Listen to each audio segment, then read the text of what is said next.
இப்ப திருப்தியா உங்களுக்கு? என் மகன் கையில இப்படி விளங்க மாட்டி கூட்டு போக வச்சுட்டீங்களே. என் பொண்ணையும் உங்க பொண்ணையும் நான் வித்தியாசம் பார்த்தது இல்லையே. ஆனா நீங்க என் மகனை ஜெயிலுக்கு அனுப்பி பழி வாங்கிட்டீங்களே.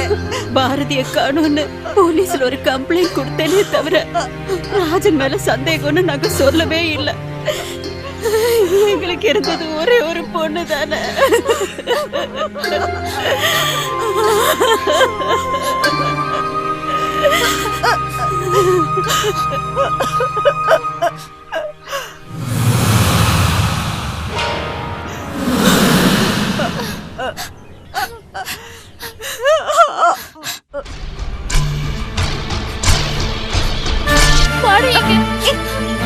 என்னடி ராஜு அண்ணாவை அரெஸ்ட் பண்ணிட்டாங்க. நான் உங்ககிட்ட எத்தனை தடவை கேட்டிருப்பேன் எங்க அண்ணன் மேல உங்க அண்ணாவுக்கு சந்தேகம் இருக்கான்னு. சத்தியமா சொல்றேன், எனக்கு எதுவுமே தெரியாதுடி. நேத்திக்கு கூட அந்த தர்ணா பண்ணவங்கள பத்தி நாங்க சீரியஸா எடுத்துக்கலன்னு அண்ணன் என்கிட்ட சொல்லிட்டு இருந்தாரு. பின்ன ஏன் எங்க அண்ணன் அரெஸ்ட் பண்ணாரு? எங்க அண்ணன் மேல எந்த தப்பும் இல்ல. எங்க அண்ணன் அரெஸ்ட் பண்றதுக்கு உங்க அண்ணன் எவ்வளவு லஞ்சம் வாங்கினாரு? அனாவசியமா பேசாத. எங்க அண்ணா அந்த மாதிரி ஆள் கிடையாது. பின்ன எதுக்காக எங்க அண்ணன் அரெஸ்ட் பண்ணாரு? வெளியே விட சொல்லு. இப்பவே ரிலீஸ் பண்ணி ஆகணும். கங்காதர இல்ல அவங்க அப்பனே வந்து சொன்னாலும் நான் ரிலீஸ் பண்ண மாட்டேன். என் மனசுக்கு எது சரின்னு படுதோ அதை மட்டும் தான் எப்பவும் செய்வேன். உன் அண்ணன் அவ்வளவு யோகி அண்ணா எதுக்கு அந்த நேரத்தில் அந்த பொம்பளை வீட்டுக்கு போனா? அவங்க யார் என்னன்னு அந்த ஆளுக்கு தெரியாது. சார் சார் என்னையா? கங்காதரன் சார் வந்திருக்காரு, உங்களை பார்க்கணும்னு வெயிட் பண்ணிட்டு இருக்காரு. இது மாலை, இது பொக்கே, இது பொக்கே. ரெண்டும் காஸ்ட்லி. இது மாலை பொக்கேங்கிறதுலாம் புரியுது, ஆனா எதுக்குன்னு தான் புரியல. இந்த ஸ்டேட்ல 445 டிஜிபிக்கள் இருக்காங்க. அதை விட 2 மடங்கு ஐஜிக்கள் இருக்காங்க.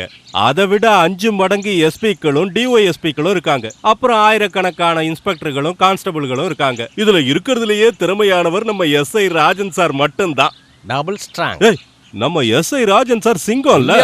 இவரை தவிர வேற யாருக்கு பருத்தியூர் ராஜுவை தூக்கி லாக்கப்ல வைக்கிற அளவுக்கு தைரியம் இருக்கு? ஏ குமுளி, நான் எப்போ உள்ளே இருந்துட மாட்டேன். வெளியே வந்து உனக்கு இருக்கு. கேட்டிங்களா சார்? உங்க எதிரிலேயே மிரட்டறான் பாத்தீங்களா? சும்மா இருக்கணும். சும்மா நோண்டிட்டே இருந்தா விடுதலை செய். பருத்தியூர் ராஜுவை விடுதலை செய். எஸ்ஐ ராஜுவே நீதி வழங்கு. போலீஸ் அராஜகம் ஒழிக. போலீஸ் அராஜகம் ஒழிக. போலீஸோட அதிகாரம் ஒழிக. போலீஸோட அதிகாரம் ஒழிக. போலீஸோட அதிகாரம் ஒழிக. எஸ்ஐ ராஜுவே கூட்டத்துல எனக்கு நல்ல பழக்கப்பட்ட நிறைய பேர் இருக்கீங்க. பல பேரோட பேரும் அட்ரஸும் எனக்கு தெரியும். அதனாலதான் நான் மரியாதையா சொல்லிக்கிட்டு இருக்கேன்.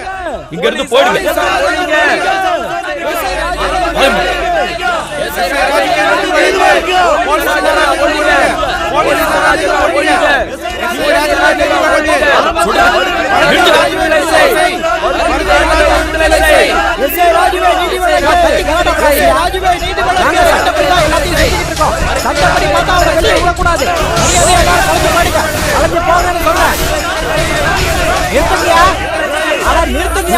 கலாட்டா பண்ணி போலீஸ் ஸ்டேஷனுக்குள்ள போந்து கைதியை தூக்கிட்டு போயிடலாங்கிற எண்ணத்தோட தான் நீங்க இங்க வந்திருக்கீங்கன்னா அது நடக்காது. மரியாதையா போயிடுங்க.